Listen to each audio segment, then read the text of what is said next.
I'll just start from the beginning. So yes, thank you everybody for the invitation and for the opportunity to present our work, what we do.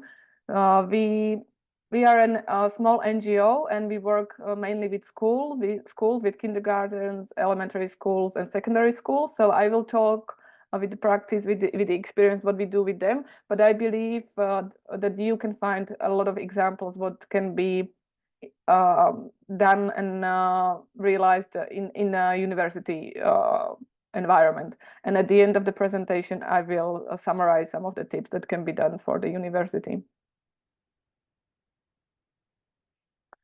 So Really Healthy School is a program that is a comprehensive program that creates a culture of healthy eating and improving the quality of school meals and food literacy in Slovakia. You've heard the colleagues from Slovenia talking about the nutritional composition, and I mean, I think a lot of people and a lot of students know about it, but it's difficult to put it in practice. And our aim is to use the whole school food approach, making schools an inspiring place for education on sustainable living. In this program, we link catering and education. It includes educational activities and active participation of students, teachers, and also it includes the wider school community, which could be the suppliers or the farmers or any other different stakeholders. It also addresses the reduction of food waste and helps to meet the objective of the EU's program, Farm to Fork strategy. Our program addresses key challenges related to sustainability, environmental protection, and climate change. And because we know how the nutritious food should look like, but we decided to focus mainly on the fresh and seasonal aspect, because when you have good quality food from good quality ingredients, fresh and seasonal, it most of the time it is a nutritionally rich food, and it's not processed food, and it's not junk food. And by focusing on behavioral change and youth engagement and innovative educational approaches, the project responds directly to the challenges of creating a more sustainable and environmentally conscious future. The Really Healthy Schools project has been running since 2020 in schools across the country, and participating schools are implementing the program's criteria and working with the whole good food approach. Usually, in each school, there is a healthy eating action group formed, and it involves students. In the school's parents, at the university, the parents are not necessary, and the wider community of around the school. We run in Slovakia, but we are part of a Horizon project that is running an almost identical program on European level. And I would like to then, because this project is in English, I would like to introduce also or introduce the project School Food for Change, because on the website of the School Food for Change, you can find materials in English as we have materials only in Slovak. So School Food for Change is a Horizon project funded by the European Commission, and it includes 33 organizations and 12 countries. We also focus on sustainable procurement, school canteen chefs education, support to school with host good food approach, creation of online calculator of how the food impacts the climate change. So why do we focus on the school food? Because the meals are part of the food system and of territorial policy, capable of supporting the protection of the planet, social inclusion, and economic development of the territory. I have a data from the schools, but the children that goes to school one day will come to universities, and they will have a huge impact, and they will bring their relationship to food and also their habits with the food and nutritional habits.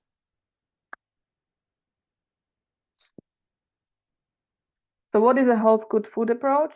It is a holistic concept that offers students healthier and sustainable food choices in the long term.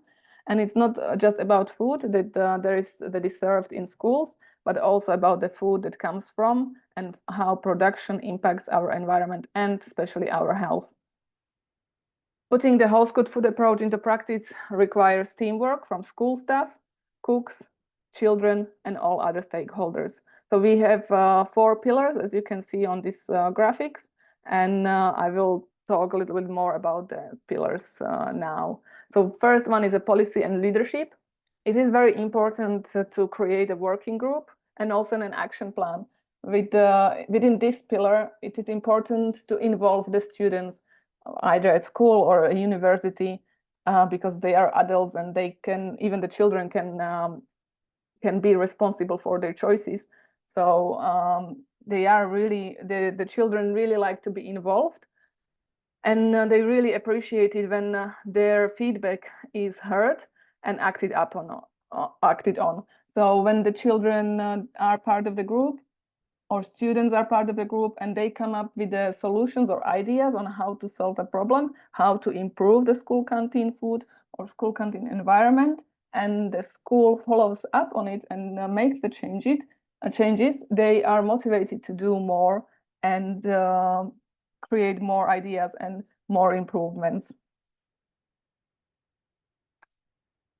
The second pillar is food and sustainability, and in this pillar we focus on sustainable public procurement, enjoyable school canteen restaurant or the area where, because I don't know if in different countries the school canteens sometimes are better, some school canteens need more improvement, so it's different in every country or in every school. But even an older school canteen can have a warm and pleasant atmosphere, and the students sometimes the students really like to come up with ideas on how to improve it, what will help them make to feel better and enjoy the food more. And once they enjoy the food more, they make more healthy, conscious choices. The other pillar or the other point is food security and zero waste, because in these 2 points, it is really important that the students have a choice in the selection of a meal or menu. It can be, it depends on the school or school canteens possibilities, but the students can either choose from 2 or 3 types of menu and make their choice, or what works well, what we notice especially in Nordic countries like Sweden, is a buffet style serving. So they come, they put their portion on the plate, they decide how much they want and what they want to eat, and then with the little children, especially in the primary school and the kindergarten, there needs to be a teacher that educates them and guides them and maybe motivates them, or maybe you should try this broccoli. I don't see any vegetable on your plate. Maybe you should a little bit put this little bit on your plate, and then if you like it, come for more or try different. And with these development of habits, they can form a relationship with the vegetable, which most of the children don't like because of different reasons, and also family environment. But with this buffet styles, or the selection, or at least a buffet style with vegetable salads, then they can experiment and be curious, and that impacts also the waste. In Slovakia, there is like a waste per person, per student is like 150 grams per day or per week. No, per day, and in Swedish countries it's around 20 grams per day per student. So it impacts different areas too. Education and learning is a third pillar, and it is very important. That's what the reason is, because the teachers in this pillar is important that the teachers cooperate with the students and also with the school canteen staff. Usually it is 1 or 2 per people who decide to join the working group. It can be the canteen manager or the chef or the teacher, and they try to do different activities with the students. It can be they can try to put the topic of food into intercurricular education, into the different subjects like math, history, or geography. I'm not sure about how would it work in the universities, but maybe you would know more how to find a way to implement this in the university. But another area is authentic learning. Children really love getting their hands dirty. And I think this could be also used in the university environment. I think the colleagues before mentioned that the area that there is not enough space or area for students to cook their own meals in the afternoon, in the evening, if they stay in the dormitories. So maybe this could be one of the areas that the university can act and provide a space where they can try different cooking, and also this way they would have the dinner taken care of. And the support professionals and school staff, that means that usually the teachers and the school canteen staff should be attending different webinars on nutrition and educate themselves so they can translate the information into the everyday communication with the children.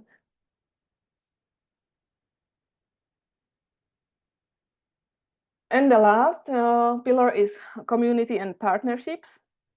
And it usually is with the schools, with the farmers, and the schools do like visit to farms.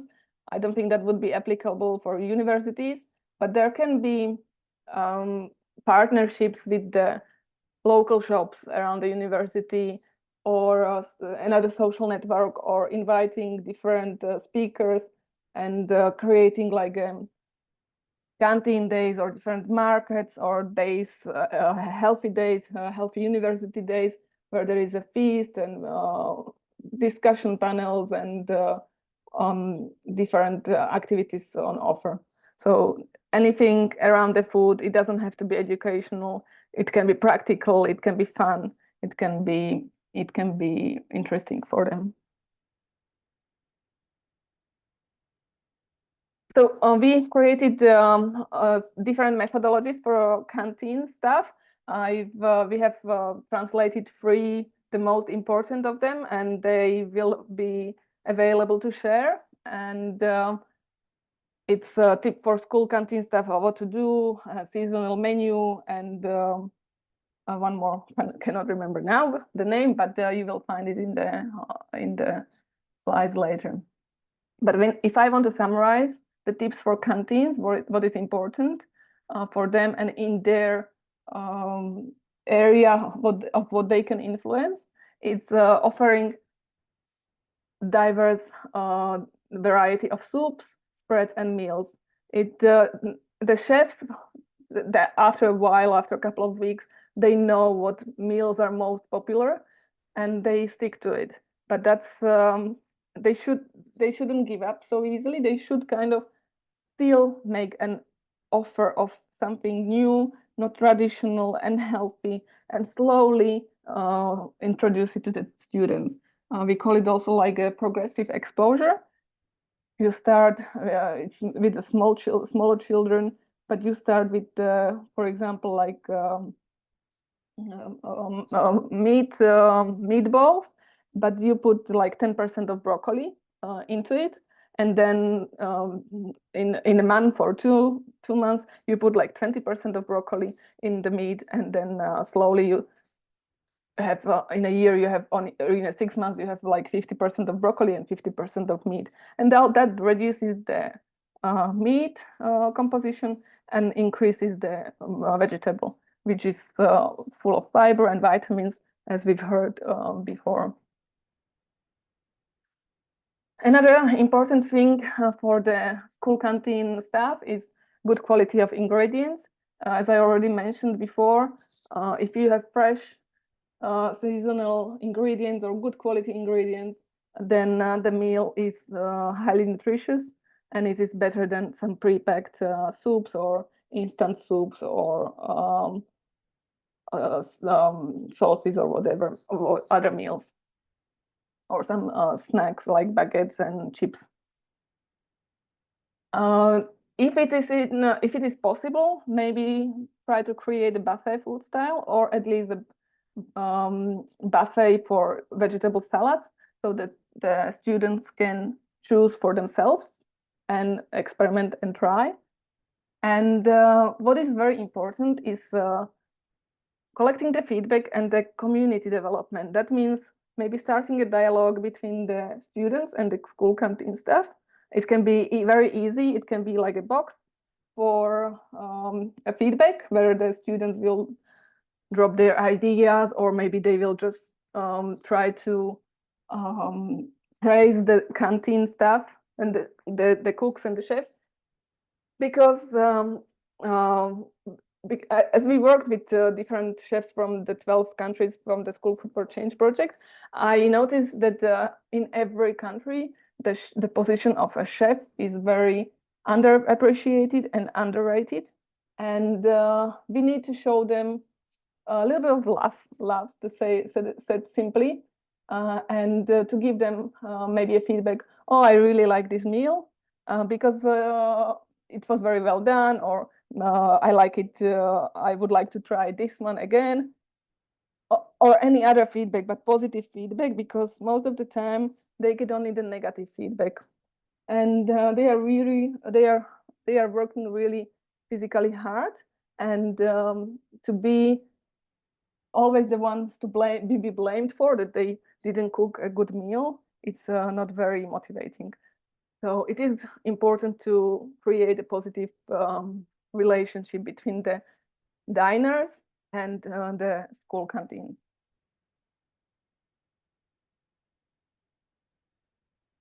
So that would be from the point of the school canteen, and what the university overall can do.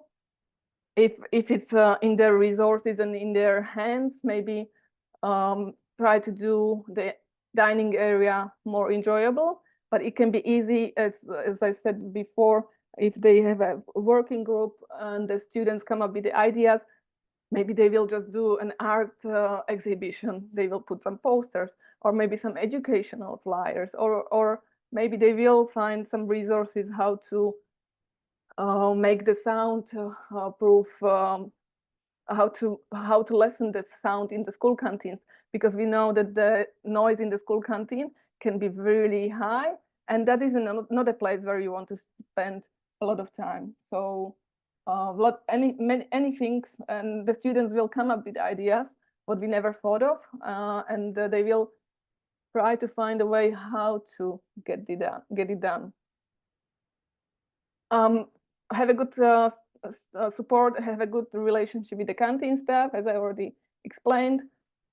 Know the suppliers and have a good relationship with them, and also the relationship between the chefs and students.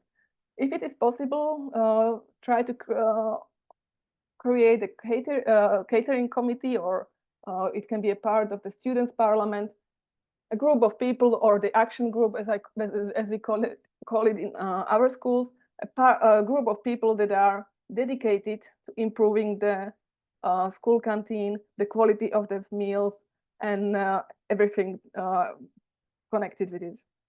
And as the speaker before me mentioned, have a healthy selection of snacks in the university buffets.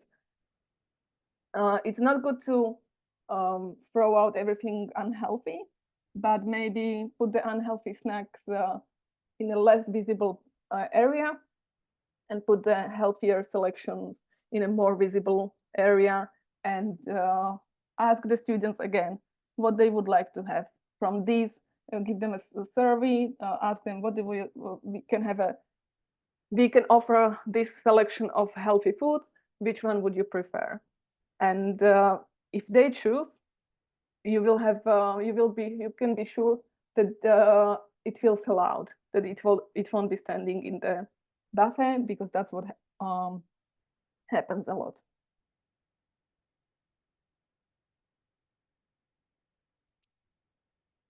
And last but not least is an example from one school. It is an elementary school in Bratislava, but they'll do a lot of things with the school, with the canteen staff. So the canteen staff is very proactive, and they educate.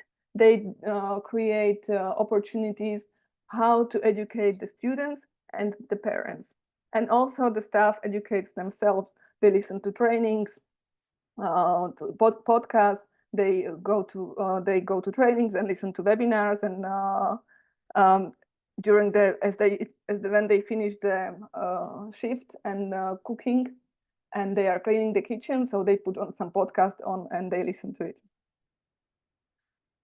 They are also very aware of the suppliers, and they choose, and they have some requirements for the raw materials.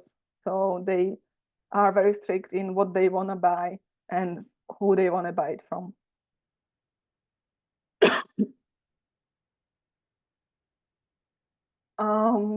The dining area, so they do the exhibitions of the pupils' work. They change the seasonal foods, the boards, they put some seasonal foods always there, and they have the pyramid there.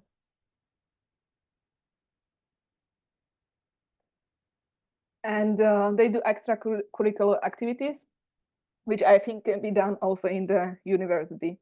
They have the Master Chef, which is like a cooking class, and they offer snacks made at school canteen.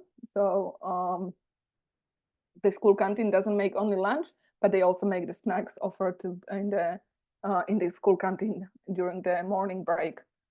And they do the canteen days, and the canteen day can be called any other name, but it is a day where the canteen is celebrated, and maybe there can be an interview with the canteen manager or the cooks, so the students get to know what it involves to work in the kitchen, and how difficult it is, and that how they need to how they create the menu, that it's not just because they feel like to putting dumplings on, but they need to follow some guidelines, and this makes the students aware of all the work behind it, and it makes them more appreciative of the menu offered at school. So